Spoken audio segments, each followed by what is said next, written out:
Hello students, I hope कि आप सभी अच्छे से होंगे और अपने जो स्टडीज़ हैं उसको कंटिन्यू रखे होंगे। ओके, तो आज की इस क्लास के अंदर ठीक है हम करने वाले हैं next question, that is square of any positive integer is of the form 3m और 3m plus 1 for some integer m। आपको याद होगा अगर इससे पीछे वाले क्लास के अंदर आपने क्वेश्चन किया था तो वहां पे आपने ये किया था कि हमने प्रूव किया था कि कोई भी पॉजिटिव ऑड इंटीजर जो है वो कौन सी फॉर्म में हो सकता है, 6q plus 1, 6q plus 3 और 6q plus 5 की फॉर्म में हो सकता है। वहां तक ये बताया था उसने, तो हमने प्रूव कर दिया था। ठीक है, अब हमें क्या बताया हुआ उसने, यहाँ पे कोई इवन या फिर ऑड की बात नहीं की है। ठीक है, उसने सिंपली लिखा हुआ है कि आप ये प्रूव करो कि किसी भी और पॉजिटिव इंटीजर का अगर हम स्क्वायर करें तो वो कौन सी फॉर्म में आए, 3m या फिर 3m plus 1 की फॉर्म में आए। और m जो है वो यहाँ पे आपका कोई भी इंटीजर हो सकता है, फॉर सम इंटीजर m। ठीक है, तो इसको देखते हुए जैसे पिछला क्या था, लेट a b एनी क्या लिखेंगे आप लोग, इसको यहाँ से देखते हुए एनी क्या लिखेंगे, पॉजिटिव इंटीजर लिखेंगे। यहाँ से लिखा हुआ है पॉजिटिव इंटीजर एंड मैंने आपको पहले ही बताया हुआ है v की वैल्यू कितनी लेनी है, जो फॉर्म दी होगी ना उसको देखते हुए। यहाँ पे 3m और यहाँ पे 3m plus 1, तो हम v की वैल्यू कितनी लेंगे, 3 लेंगे। ओके, डिवीजन लेमा अप्लाई करते हैं। नाउ बाय अप्लाइंग, यूजिंग भी ले सकते हैं डिवीजन लेमा, वी गेट। ठीक है, तो आपके पास आएगा a equals to bq plus r, here r is greater than equals to 0 but less than क्या है आपके पास, b आएगा। अब क्या करना है, आपने b की वैल्यू डाल देनी है, a equals to 3q plus r। ठीक है, r is greater than equals to 0 but less than 3। यहाँ से इस कंडीशन से आपको पता चलता है कि r की वैल्यू जो है 0 हो सकती है, 1 हो सकती है, 2 हो सकती है, लेकिन 3 नहीं हो सकती। क्लियर, तो यहां से लिखेंगे here r may take values, कौन कौन सी वैल्यूज आ गई इसकी, 0 1 2। ओके, अगर ऐसा है देयरफॉर पॉसिबल फॉर्म्स लिख देंगे, पॉसिबल फॉर्म्स ऑफ ए। इसे इस क्वेश्चन को मैं ऐसे थोड़ा फास्ट इसलिए करा रहा हूं क्योंकि इसे जो पिछली क्लास में आपने क्वेश्चन किया था वो ठीक इसके रिलेटेड था, इसलिए आप ये क्वेश्चन ऐसे चल रहा है। ठीक है, आर पॉसिबल फॉर्म्स जो हैं आपको क्या हो सकती हैं वो यहाँ से देखेंगे। तो पॉसिबल फॉर्म्स बनाने के लिए ए की आ गई है जो टर्म है 3q plus r, ए की जो वैल्यू है उसमें r की वैल्यू 1/1 डालने पहले 0 फिर 1 फिर 2, तो क्या आएगा, 0 डालेंगे तो 3q बनेगा, 1 डालेंगे तो 3q plus 1 बन जाएगा और 2 डालेंगे तो 3q plus 2। अब देखिए, अब यहाँ पे क्या हुआ, a की आपके पास 3 यहाँ पे फॉर्म्स बन गए हैं, 3q plus 1, 3q plus 2। लेकिन एग्जाम में या फिर सॉरी क्वेश्चन के अंदर अगर हम बात करें तो क्वेश्चन में आपको क्या बोला हुआ उसने, 3m और 3m plus 1 मीन्स 2 ही फॉर्म्स दी हुई हैं, तो यहाँ पे तो 3 है। ओके, तो अब हम कैसे कर सकते हैं, तो आपने क्या करना है, यहाँ पे जो 3 फॉर्म्स है ना इसमें से फर्स्ट 2 लेंगे तो ये क्वेश्चन हो जाएगा। तो यहाँ पे आप लिख सकते हैं here we have 2 cases, here we have,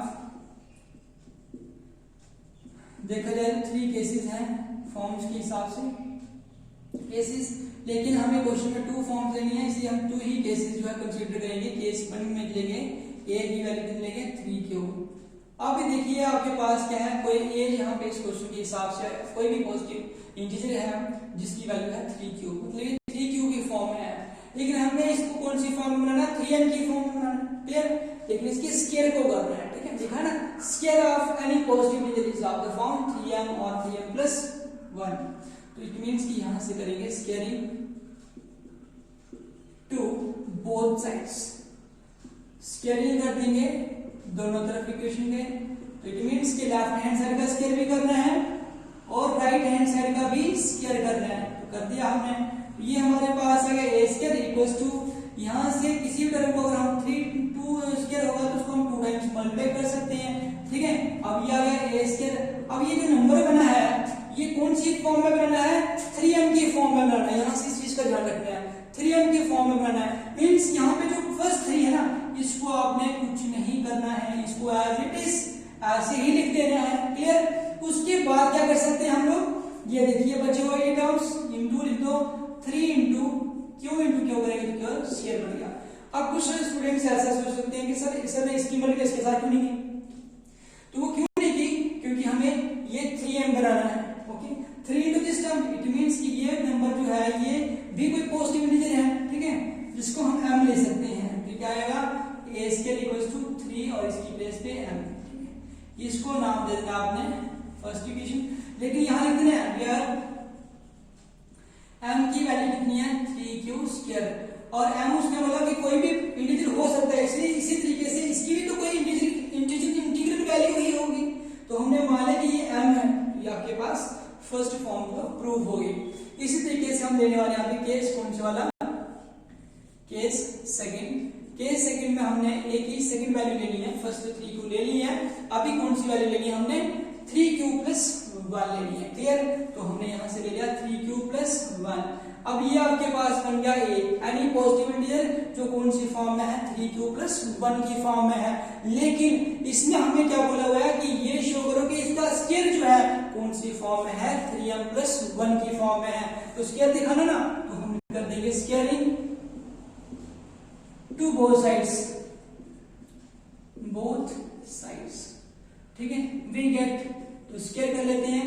तो आपके पास ये बन गया a स्क्वायर इक्वल्स टू कितना है आपके पास 3q प्लस 1 का स्क्वायर, ठीक है। तो अब हम यहाँ पे आइडेंटिटी यूज कर सकते हैं, कौन सी वाली, बाय यूजिंग आइडेंटिटी, कौन सी वाली आइडेंटिटी कौन सी यूज कर सकते हैं, a plus b whole square equals to a square plus b square plus 2ab। भाई पीछे वाला कुछ अलग होगा, ठीक है, सामने को बोर्ड तरफ दिखाई दे रहा है। ओके, तो ये आपके पास हो गया, यहां से क्या ले लेंगे a स्क्वायर इक्वल्स टू, अब 3q प्लस 1 होल स्क्वायर है जिसमें a की वैल्यू 3q लेंगे, b की वैल्यू 1 लेंगे, तो पहले आएगा a स्क्वायर मतलब 3q का स्क्वायर, b स्क्वायर मींस 1 का स्क्वायर प्लस फॉर्मूला से हो गया 2 इंटू a की वैल्यू कितनी होगी 3q इंटू b की वैल्यू 1।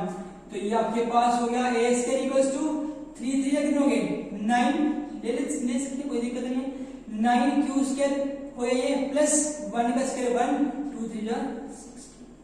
अरेंज करते हैं a square equals to 9q square plus 6q plus 1। अरे भाई ये क्या बन गया, हमें फॉर्म दिखानी है कौन सी वाली, ये वाली, इसका इस नंबर का स्क्वायर जो है वो इस फॉर्म में होना चाहिए। कंपेयर करते हैं, ये तो कुछ और ही बन गया है, क्या बन गया ये तो, हाँ चलो ठीक है हो गया, यहाँ पे प्लस 1 दिखाई दे रहा है ना, तो यहाँ पे प्लस 1 आपको ये दिखाई दे रहा है, क्लियर। चलिए करते हैं आगे। तो फर्स्ट 2 टर्म्स में से मुझे क्या बनाना है 3m बनाना है इनमें से, ठीक है, तो ऐसे कर लेते हैं। तो ये होगा a स्क्वायर इक्वल्स टू, यहाँ पे a स्क्वायर इक्वल्स टू क्या आएगा आपके पास, यहाँ 3 कॉमन चाहिए मुझे, क्योंकि मुझे 3m बनाना, बाकी को रहने दो अंदर, 3q स्क्वायर प्लस कितना हो गया आपके पास 2q हो गया प्लस 1 हो गया, ठीक है। तो अब शायद आपको नीचे दिखाई ना दे रहा हो, तो मैं इसलिए यहाँ पे करता हूँ इस क्वेश्चन को। तो ये आपके पास आ गया a स्क्वायर इक्वल्स टू कितना हो गया यहाँ पे 3, और आगे टर्म को m ले लो प्लस 1, ये आपके पास कौन सी इक्वेशन आ गई, सेकंड इक्वेशन आ गई। तो यहाँ पे लिखना भी है कि आपने m को किसके इक्वल पुट कर दिया है 3q स्क्वायर प्लस 2q के इक्वल कर दिया है। तो फ्रॉम इक्वेशन कौन सी वाली, फ्रॉम इक्वेशन फर्स्ट एंड कौन सी लिखेंगे सेकंड, वी फाइंड दैट, हमने क्या पाया, square of any positive integer is of the form, कौन सी वाली फॉर्म 3m और 3m plus 1 for some integer m. Okay, this is the complete solution and this question is important from examination point of view, exam की आपसे ये important question है, ठीक है। I hope कि आपको ये समझ आया होगा, और अगर आपको दोबारा फिर से देखना अच्छे से अंडरस्टैंड करना तो वीडियो को रीप्ले कर लीजिए, क्योंकि दोबारा फिर से क्वेश्चन को एक्सप्लेन करने से क्वेश्चन जो है वो लेंथी हो जाता है, तो जिसको अपलोड करना मुश्किल हो जाता है। 2G है, जम्मू में, तो क्या कर सकते हैं, ठीक है। आई होप ये आपको समझ आया होगा। तो अभी मिलते हैं नेक्स्ट क्लास के अंदर। आज के लिए इतना ही।